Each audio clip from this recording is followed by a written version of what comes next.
Selamat pagi. Semangat. Ya. Saya 40 dibagi 6 dikurang 8. Ada suara yang berkata, berserulah, jawabku apa yang harus kuserukan. Seluruh umat manusia adalah seperti rumput dan semua semaraknya seperti bunga di padang. Nah, siapa yang disuruh berseru di sini? Nabi siapa? Nabi Yesaya. Ya, ada suara yang berkata berserulah, disuruh berseru. Ya, diingatkan, siapa yang diingatkan di sini? Bangsa Israel. Ya. Apakah firman ini juga berlaku untuk kita saat ini? Ya, seruan ini juga berlaku untuk kita. Isi seruannya apa? Seluruh umat manusia adalah seperti rumput. Jadi kita ini bagaikan rumput. Rumput itu banyak kan jenis-jenis rumput ya. Ada yang rumput yang bunganya putih di atas. Banyak rumput juga yang berbunga kan, yang bagus ya. Nah, dikatakan semaraknya seperti bunga di padang gitu. Rumput itu ya, kalau kita lihat rumput-rumput itu banyak juga yang ada berbunga kan. Dan itu bagus kelihatan. Ya, jadi kita diibaratkan seperti rumput ya. Seluruh umat manusia berarti tidak ada yang terkecuali kan. Kita semua seperti rumput yang semaraknya seperti bunga di padang. Ya, itu bagus berarti kan. Ya, semaraknya seperti bunga di padang. Kalau kita bicara tentang bunga, pasti selalu yang indah-indah kan, benar nggak? Ya, orang juga kalau jatuh cinta kepada seseorang kan bukan kasih, yang dikasih kan selalu bunga, ya kan?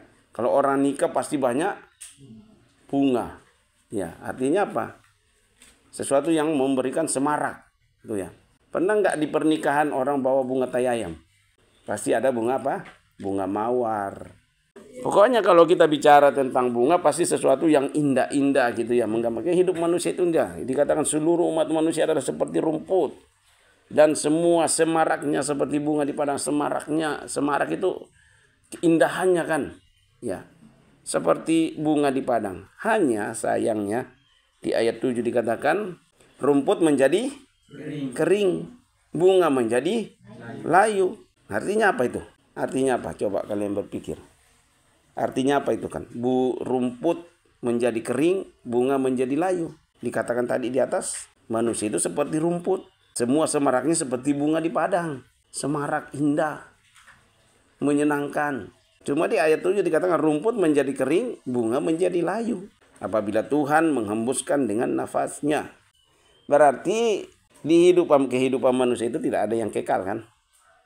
Tidak ada yang kekal. Mau seindah apapun, mau semarak apapun, mau secantik apapun, rumput menjadi kering, bunga menjadi layu. Tidak ada yang kekal di kehidupan kita. Tidak ada yang kekal. Makanya ingat, semua ada waktunya. Kata pengkhotbah kan, semua ada waktunya. Ada waktunya untuk menangis, ada waktunya untuk susah, ada waktunya bahagia, ada waktunya. Semua ada waktunya di bawah kolong langit ini.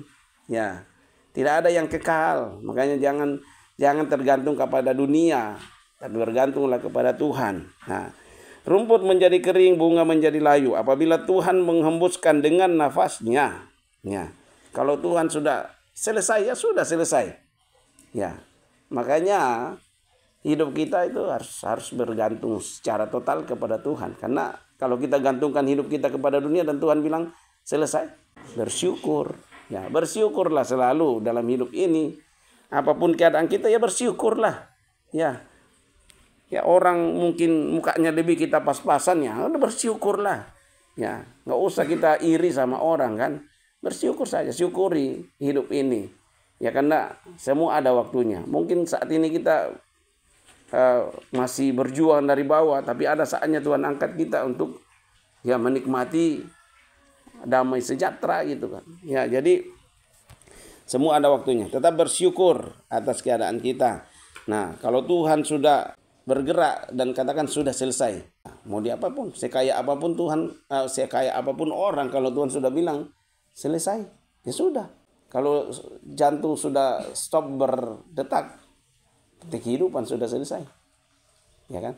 dan jantung bisa berhenti itu, ya selalu saya katakan tidak ada ukurannya. Oh dia masih muda, jangan berhenti dulu. Enggak, semua bisa, mau muda, mau tua, mau enggak, dan orang enggak harus sakit dulu baru jantungnya stop kan.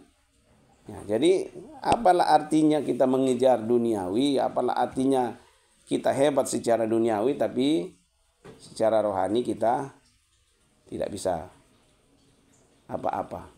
Nah, makanya kalau orang ngerti, kalau kita paham benar bahwa hidup kekal itu setelah kita meninggalkan dunia ini kan, hidup kekal itu sangat ditentukan di umur kita. Mau masuk kemana kita nanti itu ditentukan oleh sepanjang kita hidup. Ya, bukan setelah kita hidup.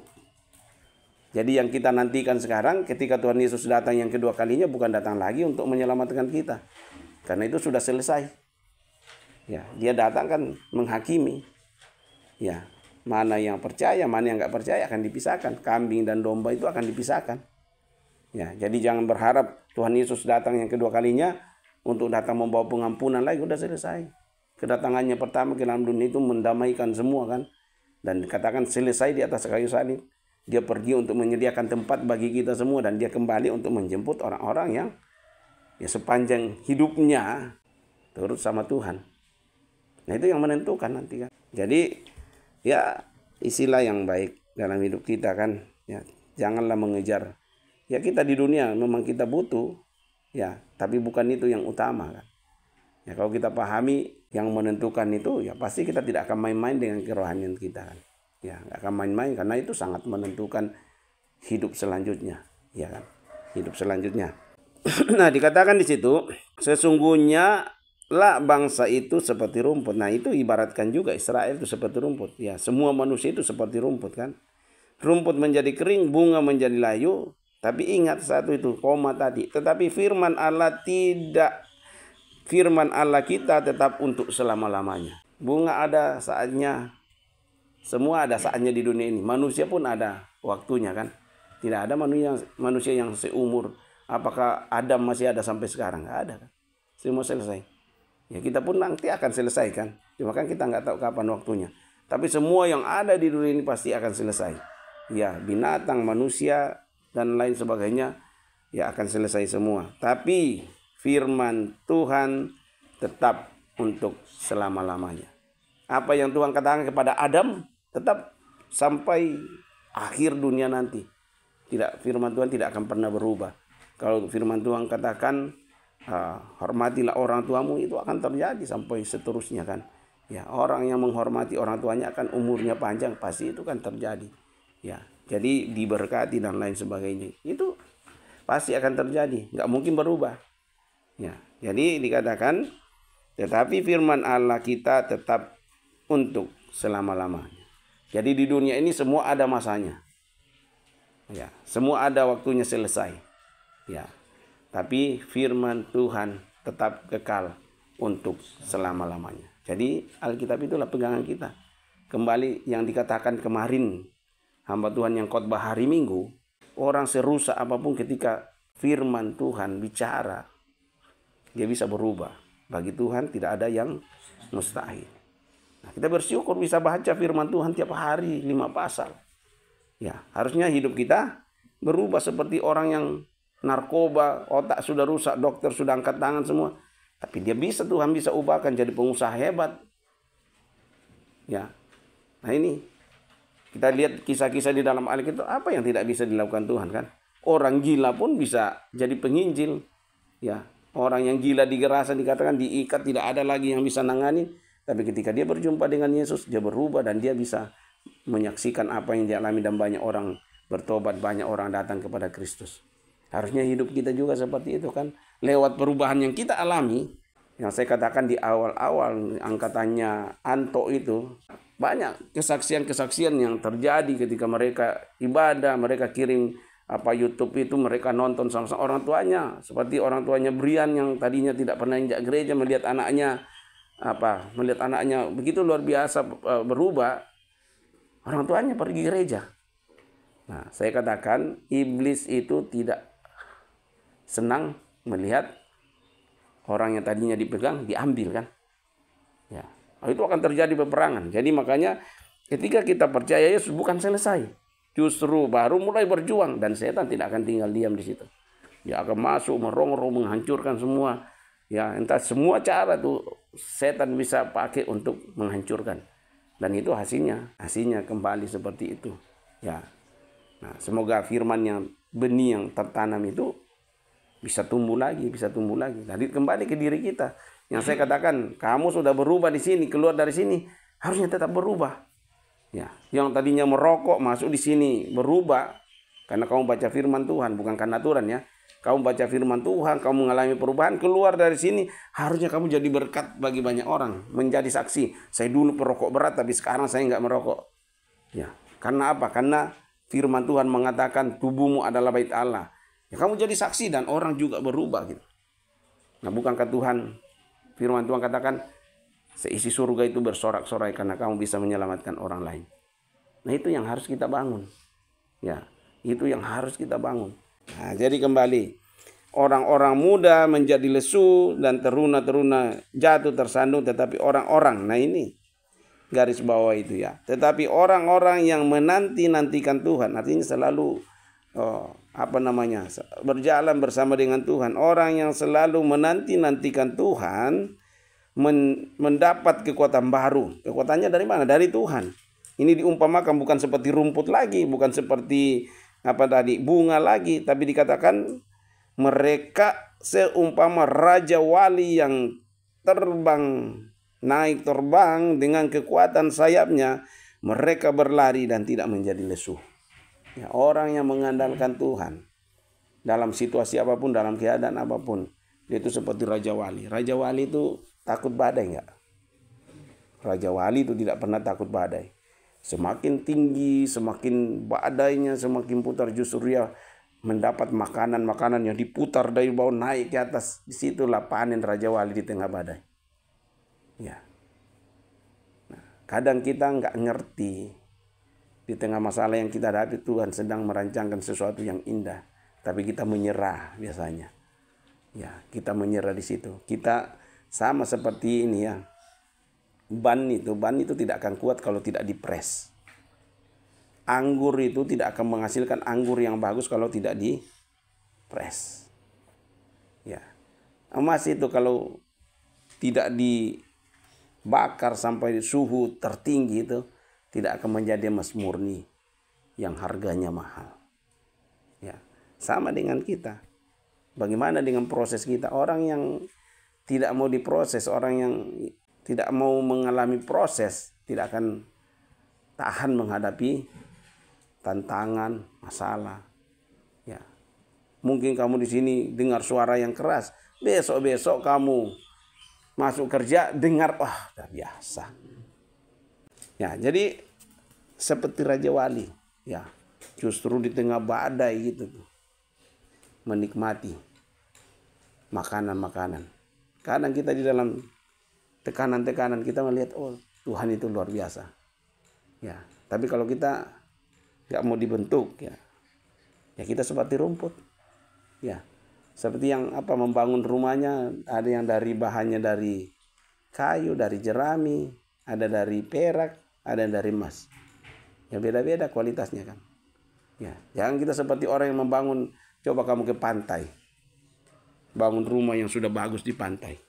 Ombak datang, kuat nggak? Nggak kuat. Tapi kalau kamu bangun di atas batu karang, mau bagaimanapun, sama dengan bangunan-bangunan bertingkat. Kenapa kalau gempa kok yang bangunan bertingkat nggak roboh gitu? Rumah-rumah penduduk banyak yang rata dengan tanah. Kenapa? Rumah bertingkat itu sudah diperhitungkan. Kalau goyangannya sekian skala Richter, dia tidak akan roboh. Ke rumah penduduk, kadang cuma nyusun bata ke atas kan, nggak ada besi, asal kan digoyang sedikit roboh. Sama dengan kita juga. Ya, kalau kita bangun dengan kekuatan yang daripada Tuhan, mau masalah apapun yang kita hadapi, ya kita akan tetap kuat dan kita akan tetap sampai kepada tujuan. Makanya kamu akan melihat tetap visimu, walaupun di tengah masalah yang kamu hadapi, tantangan yang kamu hadapi, kamu akan tetap memandang visimu ke depan. Ya, nah jadi dikatakan di sini terakhir ya. Mereka seperti raja wali yang terbang tinggi dengan kekuatan sayapnya. Mereka berlari dan tidak menjadi lesu. Mereka berjalan dan tidak menjadi lelah. Nah, siapa yang bisa mengalami seperti ini? Hei, siapa yang bisa mengalami ini? Bagaimana kita bisa seperti raja wali yang punya kekuatan yang luar biasa? Gimana caranya? Itu orang-orang yang menanti-nantikan Tuhan. Artinya selalu mengandalkan Tuhan, selalu bersama dengan Tuhan. Orang-orang itu dikatakan dia akan seumpama raja wali yang terbang tinggi dengan kekuatan sayapnya. Mereka berlari dan tidak menjadi lesu. Walaupun di tengah badai, walaupun di tengah kayaknya keadaan yang tidak memungkinkan, tapi dia akan tetap berhasil di situ. Ya, yang saya katakan, coba jangan menghayal ya. Pikirannya tetap di sini ya. Nah, seorang anak tukang beca masuk akal nggak bisa sekolah ke luar negeri? Nggak mungkin. Kedokteran lagi. Bisa nggak kira-kira? Nggak mungkin. Ya, nggak mungkin. Tapi kok bisa? Itulah Tuhan. Ya, saya juga nggak mikir kalau saya nggak mungkin bisa sekolah tinggi kalau perhitungkan biayanya besar sekali. Itu nggak mungkin. Ya, Pak Bendi yatim ya. Orang tua udah 2 orang yang nggak ada kan? Iya, Pak Bendi yatim piatu, mamanya nggak ada, bapaknya udah nggak ada. Mereka malah pisah-pisah ya. Ada adikmu di mana, kakakmu di mana ya? Gitu. Tapi itu bisa jadi sarjana. Umur berapa orang tua sudah nggak ada? Kelas 6 SD. Kelas 6 SD mama nggak ada. Ya. Bapak? Masuk SMK. Masuk SMK semua. Oh, nggak ada dua-duanya. Di apa? Orang tua apa di Nias? Punya tambang batu bara? Nggak ada. Punya pesawat nggak? Nggak ada. Tapi kok bisa? Bagi Tuhan tidak ada yang mustahil. Ya, bagi Tuhan tidak ada yang mustahil. Nah, makanya belajarlah kita selalu mengandalkan Tuhan, menanti-nantikan Tuhan. Sekarang waktunya belajar baik, andalkan Tuhan, serahkan sama Tuhan supaya semua kita dapat ya yang seperti firman Tuhan katakan. Saya kira itu yang saya sampaikan.